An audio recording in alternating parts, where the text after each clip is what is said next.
नमस्कार विद्यार्थियों, आपका फिर से शिष्य ऑनलाइन क्लासेस में आपका स्वागत है। तो ध्यान दीजिए, हमने पिछला जो टॉपिक था रासायनिक अभिक्रियाएं कंप्लीट कर लिया था। आज हम पढ़ेंगे उत्प्रेरक, जो कि आपके सामने हेडिंग डाल रखी है हमने। तो ध्यान दीजिए, उत्प्रेरक के बारे में आप सभी ने पढ़ा होगा, या आपने पहले भी पढ़ा है या आपने किसी से सुना होगा। उत्प्रेरक, तो देखिए उत्प्रेरक होते क्या हैं, उत्प्रेरक किसे कहते हैं।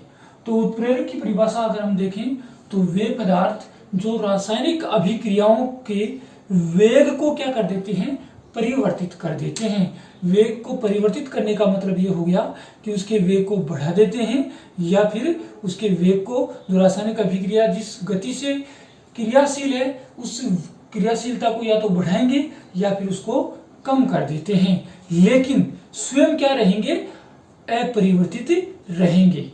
अर्थात उत्प्रेरक वे होते हैं जो केवल रासायनिक अभिक्रियाओं के वेग को कम या अधिक करते हैं, लेकिन खुद क्या रहते हैं, अपरिवर्तित रहते हैं। ठीक है, तो उत्प्रेरक की परिभाषा पढ़ते हैं। सबसे पहले, वे पदार्थ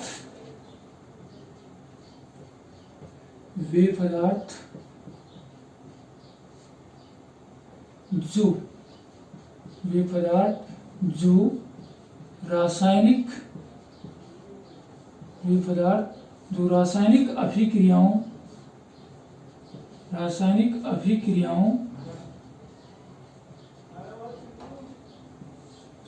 अभिक्रियाओं के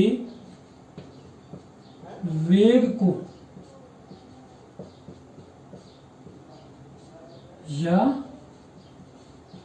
क्रियाशीलता को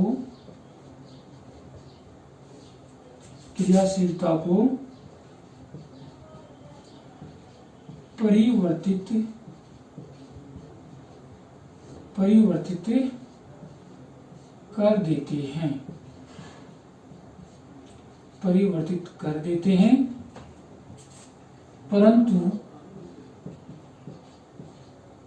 स्वयं अपरिवर्तित रहते हैं।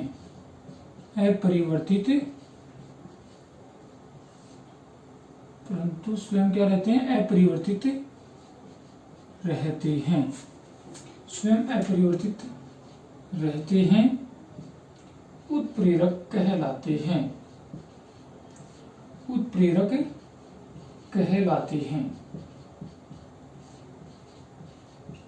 देखिए इसकी फिर से परिभाषा, वे पदार्थ जो रासायनिक अभिक्रियाओं के वेग को अर्थात उसकी क्रियाशीलता को परिवर्तित कर देते हैं। क्रियाशीलता वेग का मतलब हो गया अधिक या कम कर देते हैं, लेकिन स्वयं क्या रहते हैं, अपरिवर्तित रहते हैं। उन्हें क्या कहते हैं, उत्प्रेरक कहलाते हैं। अर्थात वो क्या कहलाते हैं, उत्प्रेरक कहलाते हैं।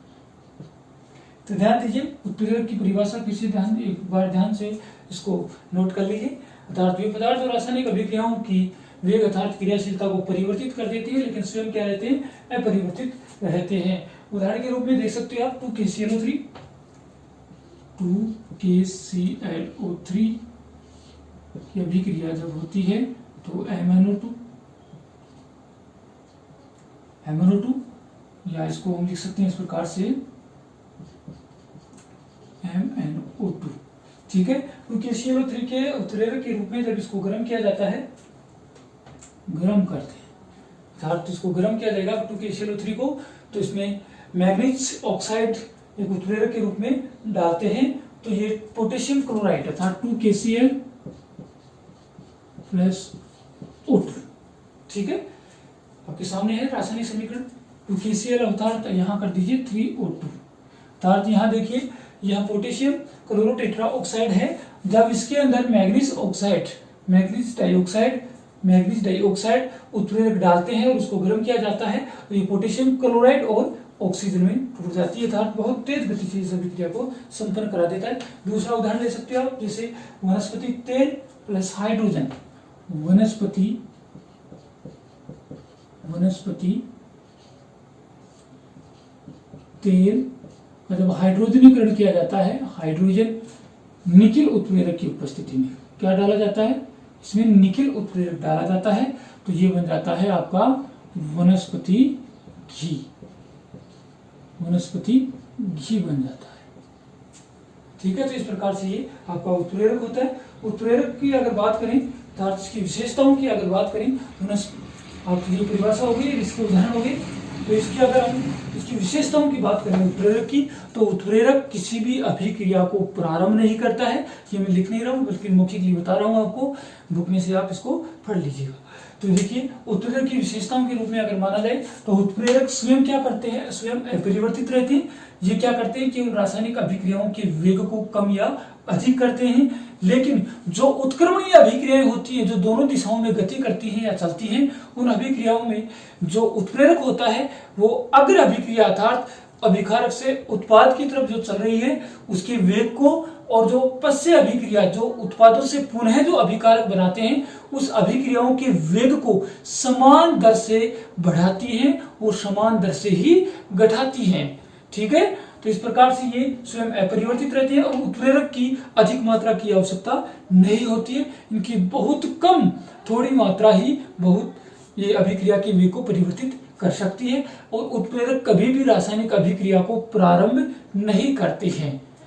उत्प्रेरक क्या है, स्वयं क्या होते हैं, किसी भी रासायनिक अभिक्रियाओं की जो गति होती है अर्थात उसका प्रारंभ नहीं करते हैं। ठीक है। तो अब हम पढ़ेंगे उत्प्रेरकों के प्रकार। तो उत्प्रेरकों के प्रकार की अगर हम बात करें तो सबसे पहले उत्प्रेरकों की अवस्था के आधार पर हम इसकी चर्चा करते हैं। तो ध्यान दीजिए, उत्प्रेरक अवस्था के आधार पर उत्प्रेरकों के प्रकार।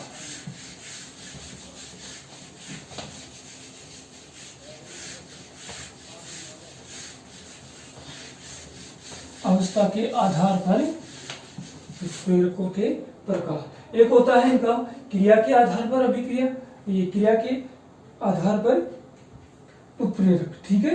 तो ये अगर चर्चा करें तो अगर अवस्था के आधार, देखिए उत्प्रेरकों को दो भागों में डिवाइड किया गया, अवस्था के आधार पर और क्रिया के आधार पर। अवस्था के आधार पर समांगी उत्प्रेरक और विषमांगी उत्प्रेरक, जबकि जो क्रिया होती है क्रियाशीलता उसके अंदर ऋणात्मक उत्प्रेरक, धनात्मक उत्प्रेरक, सवतः उत्प्रेरक और जैव उत्प्रेरक के अंदर इसको डिवाइड किया गया। जैव उत्प्रेरक को फिर से दो भागों में डिवाइड किया गया है। उसके अंदर एक तो आ जाता है आपका उत्प्रेरक विष और एक आ जाता है उत्प्रेरक वर्धक आ जाता है। उत्प्रेरक वर्धक और उत्प्रेरक विष आ जाता है। तो ध्यान देना, उत्प्रेरकों को अवस्था के आधार पर दो भागों में डिवाइड किया गया है, समांगी उत्प्रेरक और विषमांगी उत्प्रेरक, जबकि क्रिया के आधार पर उनको चार भागों में डिवाइड किया गया है, धनात्मक उत्प्रेरक, ऋणात्मक उत्प्रेरक और इसका हो गया सवतः उत्प्रेरक और एक हो गया जैव उत्प्रेरक। ठीक है। जैव उत्प्रेरक को फिर से दो भागों में डिवाइड किया गया है, जैविक वर्धक अर्थात अवस्था अर्थात जीवों को वृद्धि करने वाले, और एक होता है जैविक विष। ठीक है। विष का मतलब उसका क्रियाशीलता को कम करने वाले। ठीक है। तो ध्यान दीजिए, सबसे पहले हम पढ़ेंगे अवस्था के आधार पर उत्प्रेरक। तो देखिए अवस्था के आधार पर उत्प्रेरक, अवस्था के आधार पर, अवस्था के आधार पर उत्प्रेरक के प्रकार। अवस्था के आधार पर उत्प्रेरक के प्रकार, तो ये दो प्रकार के होते हैं। एक तो हो गया आपका समांगी उत्प्रेरक, समांगी उत्प्रेरक,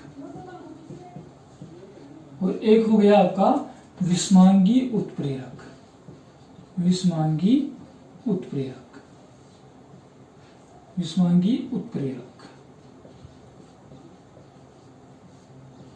तो देखिए समांगी उत्प्रेरक क्या होता है और विषमांगी उत्प्रेरक क्या होता है।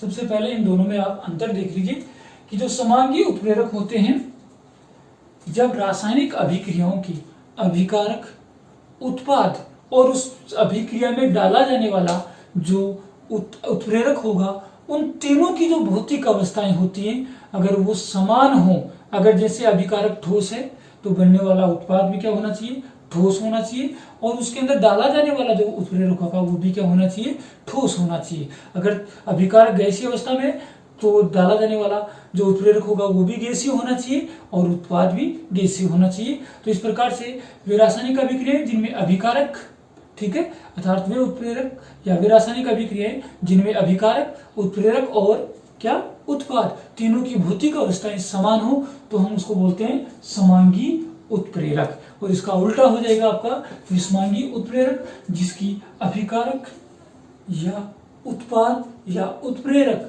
तीनों की अवस्थाएं क्या हो, अलग अलग हों, ठीक है। जैसे अभिकारक की अवस्था, भौतिक अवस्था अगर सॉलिड है और मान लेते हैं डाला जाने वाला उत्प्रेरक है, उसकी अवस्था लिक्विड है अर्थात द्रवित अवस्था में है, तो इस प्रकार के उत्प्रेरकों को हम बोलते हैं समांगी उत्प्रेरक। तो एक बार नोट कर लीजिए इनको और एक बार ध्यान दीजिए। सबसे पहले हम पढ़ रहे हैं समांगी उत्प्रेरक। तो एक बार इसको मैं इस प्रकार से डिवाइड कर देता हूँ और डिवाइड के अकॉर्डिंग आपको समझा रहा हूँ। तो देखिए लिखिएगा, वे उत्प्रेरक या वे रासायनिक अभिक्रियाएं, या इसको लिख सकते हैं जब रासायनिक अभिक्रिया में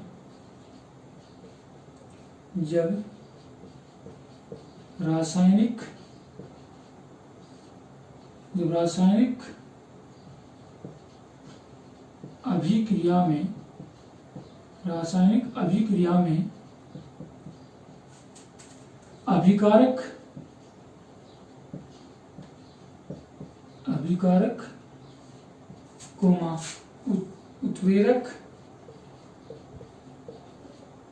उत्प्रेरक व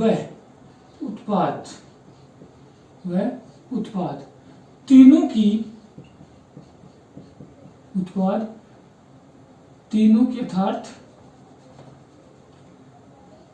अर्थात तीनों की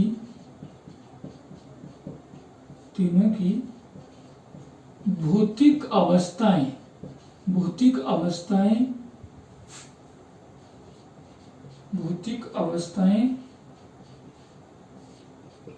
समान हो, भौतिक अवस्थाएं समान हो तो उसे समांगी उत्प्रेरक कहते हैं। तो उसे समांगी उत्प्रेरक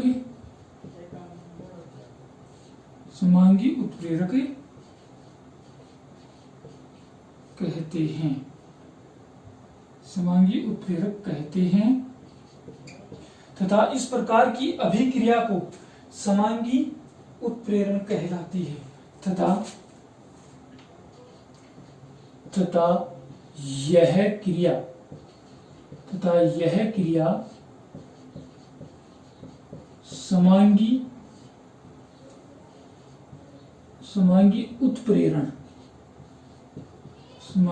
उत्प्रेरण कहलाती है,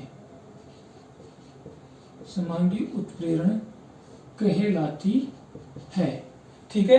जब रासायनिक अभिक्रिया में अभिकारक, उत्प्रेरक व उत्पाद अर्थात तीनों की भौतिक अवस्थाएं समान हो तो उसे हम बोलते हैं समांगी उत्प्रेरक। देखिए, जब रासायनिक अभिक्रिया में अभिकारक, उत्प्रेरक, उत्पाद अर्थात तीनों की भौतिक अवस्थाएं समान हो तो उसे समांगी उत्प्रेरक कहते हैं तथा यह क्रिया समांगी उत्प्रेरण कहलाती है।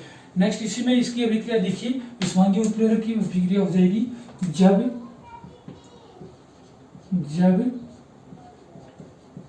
रासायनिक अभिक्रिया में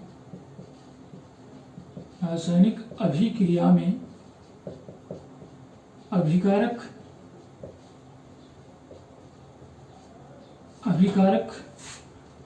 उत्पाद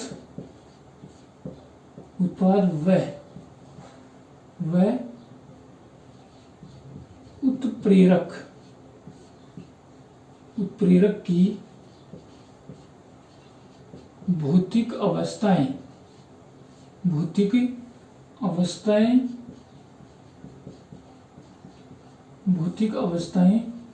अलग अलग हों तो उसे विषमांगी उत्प्रेरक कहते हैं। तो उसे विषमांगी उत्प्रेरक कहते हैं तथा यह क्रिया विषमांगी उत्प्रेरण कहलाती है।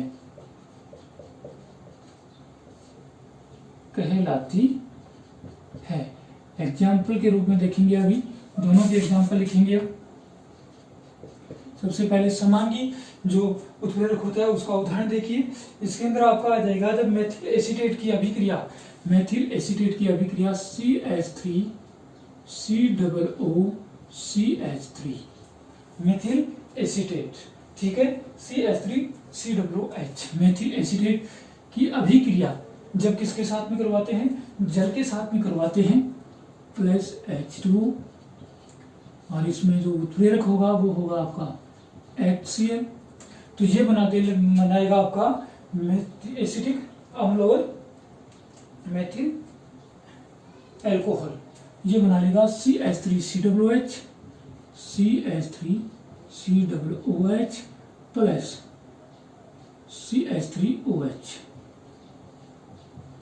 CH3OH, ठीक है। ये सभी की जो भौतिक, ये भी लिक्विड अवस्था में है, और हाइड्रोजन क्लोराइड जो अम्ल है वो आपका है एक्यू अवस्था में, अर्थात विलीन अवस्था में, जिसको भी हम क्या बोलते हैं, ये है किस अवस्था में है, एक्यू अवस्था में, एक्यू। और ये भी लिक्विड और ये भी लिक्विड, अर्थात तीनों की जो भौतिक अवस्थाएं हैं द्रवित अवस्था में है, इसलिए इसको हम समांगी, यहाँ HCl की कौन सा उत्प्रेरक हो गया, समांगी उत्प्रेरक हो गया। दूसरा उदाहरण ले सकते हो आप, सल्फर डाइऑक्साइड की अभिक्रिया ऑक्सीजन के साथ में करवाते हैं तो ये बना लेता है SO3 सल्फर टेट्रा ऑक्साइड, ठीक है। ये सभी, और इसके अंदर जो उत्प्रेरक डाला जाएगा वो होगा NO नाइट्रोजन मोनोऑक्साइड। अर्थात सभी की भौतिक अवस्था की अगर बात करें तो सभी की भौतिक अवस्थाएं आपकी हैं गैसीय अवस्था में है, ठीक है। यहाँ 2SO2 कह लीजिए, जिससे संतुलित हो जाएगा 2SO3, और ये भी गैसीय अवस्था में है। इस प्रकार से समांगी उत्प्रेरकों के ये उदाहरण होंगे। यहाँ पर HCl और ये नाइट्रोजन मोनोऑक्साइड दोनों क्या है, समांगी उत्प्रेरक हैं। इसी प्रकार से विषमांगी उत्प्रेरक के अंदर देखें, जब अमोनिया बनाते हैं तो उसके अंदर आयरन जो हम डालेंगे, आयरन उत्प्रेरक के रूप में, तो देखिए N2 प्लस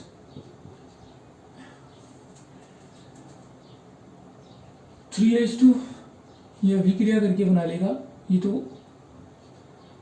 2NH3, ठीक है। और इसके अंदर डाला जाने वाला जो उत्प्रेरक होगा वो Fe, जो कि सॉलिड अवस्था में होता है। बाकी ये भी क्या है, गैसीय अवस्था में है, ये भी गैसीय अवस्था में है और ये भी गैसीय अवस्था में है। तो इस प्रकार से देखिए, अभिकारक तो किस अवस्था में, गैसीय अवस्था में है, ठीक है, जबकि उत्पाद भी गैसीय अवस्था में, लेकिन इसके अंदर डाला जाने वाला जो उत्प्रेरक है वो क्या है, ठोसीय अवस्था में है, इसलिए इसको हम बोलते हैं विषमांगी उत्प्रेरक। इसके अंदर भी उदाहरण ले सकते हो, जैसे अभी पहले हमने किया था वनस्पति घी वाला, उसके अंदर वनस्पति घी और जो तेल है वो लिक्विड अवस्था में था, ठीक है। जबकि देखिए निकिल उत्प्रेरक वनस्पति तेल